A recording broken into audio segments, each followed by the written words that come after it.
Hey YouTube, this is Ricochet, and today I have a video on my Traxxas Slash 2-wheel drive and how to replace the rear bearing carrier.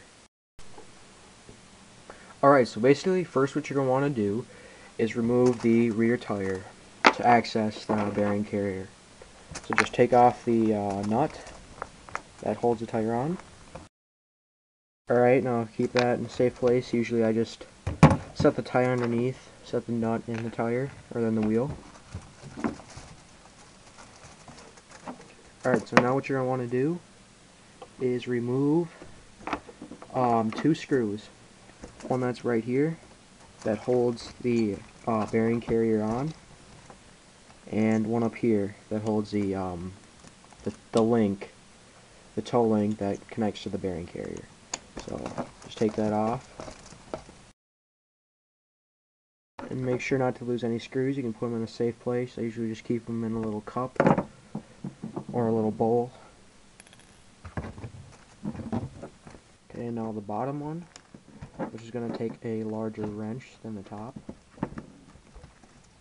This is just like a pin that comes out. Just pull the pin out, put it away.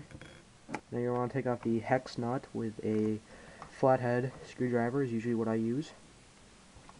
Just pry that off. Just like that. Pull it off, put it away. Then you're going to have a little pin that holds on the hex nut. Just pull that off.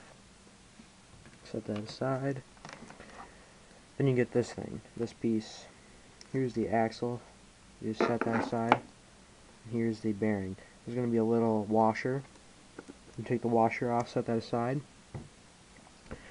And then there's also a washer on the axle. You're going to want to be careful not to lose that. Just set that aside as well. And then you want to pop out the bearings. I just use a little flathead and pop them out.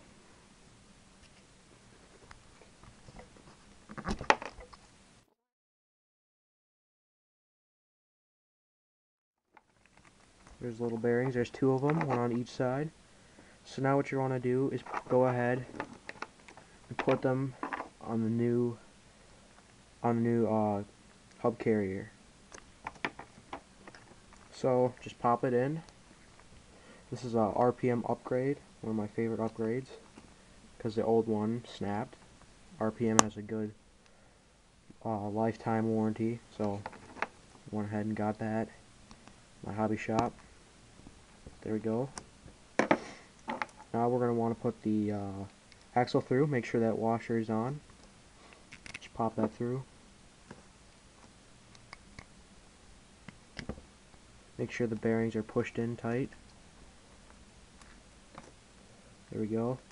Now just reattach the axle to the other axle that's connected to the car. Then first what I like to do is just put in the pin.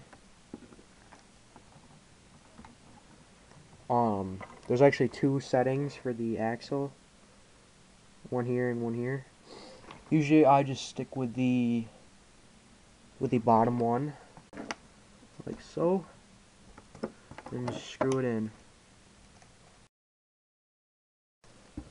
Now you're going to want to take the screw that goes up on top, connects to the toe link, and put it in like so, and then just screw it in to the top of the carrier.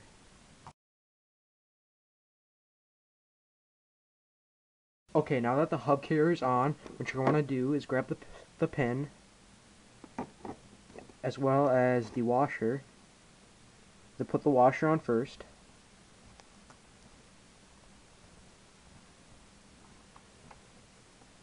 And then put the pin in the small hole that holds on the washer. Like so, and you want to center that. And then you're going to want to grab the hex and slide it on there. See those little indents? You can just press it on to the pin. Usually what I do is I just grab a needle nose and help me press it on. There we go. You hear that snap? Means it's on. Okay. Now we have replaced the hub carrier Looks pretty good. Okay, now all you have to do is replace your tire. Now I set it underneath and I put the nut in the wheel. Just grab that out. Put the wheel on. And then tighten it up. Alright, thanks for watching. Rate, comment, subscribe. If anybody has some suggestions, just write down in the comment section below on what I should do next with my RC.